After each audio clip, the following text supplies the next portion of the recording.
ఇవాళ నేను చెప్పే టాపిక్ చాలా బాధాకరమైన విషయం. చాలా బాధపడే సంఘటనలు జరుగుతున్నాయి ఈ మధ్యకాలంలో. ఎక్కువ లగ్జరీ లైఫ్ అనుభవించాలనే కాన్సెప్ట్ మనుషుల్లో ఎప్పుడైతే వచ్చిందో ఇలాంటి బాధాకరమైన సంఘటనలు ఎక్కువ జరుగుతున్నాయి. నరేష్, మేఘన అనేవాళ్ళు చాలా అన్యోన్యమైన జంట. 10 ఏళ్ళయింది పెళ్ళి. ఈ నరేష్ వాళ్ళ ఫాదర్ చనిపోతే ఆయన ఉద్యోగం విద్యుత్ శాఖలో ఈ అబ్బాయికి వచ్చింది.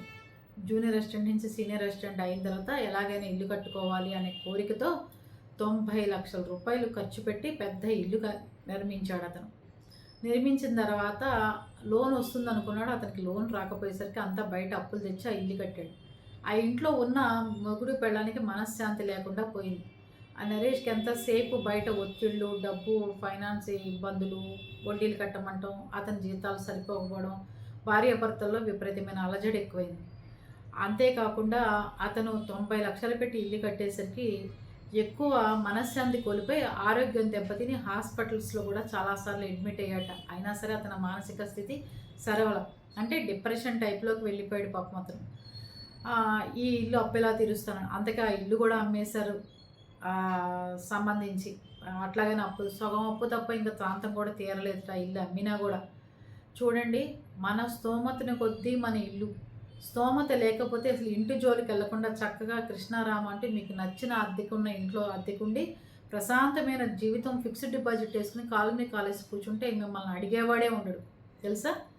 రెంట్కుండి కాలు మీద కాలు వేసుకుని ఆ డబ్బుని ఏదైతే మీ దగ్గర ఉందో ఆ డబ్బు ఫిక్స్డ్ డిపాజిట్ వేసుకుని కూర్చుంటే మిమ్మల్ని అడిగేవాళ్ళే ఉండరు.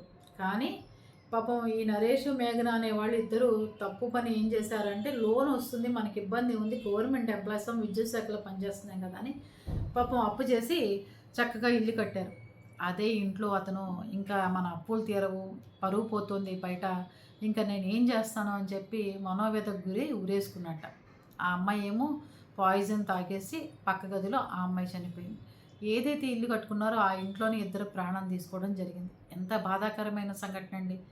చక్కగా అన్యోన్యంగా ముచ్చటగా ఉండాల్సిన జంట ఈ రకంగా 10 మందిలో ఇలా పరువు పోతుందని చనిపోతే ఎంత బాధ కలిగిస్తుంది చెప్పండి. ఇలాంటి పరిస్థితులు ఏ కుటుంబం తెచ్చుకోమాకండి.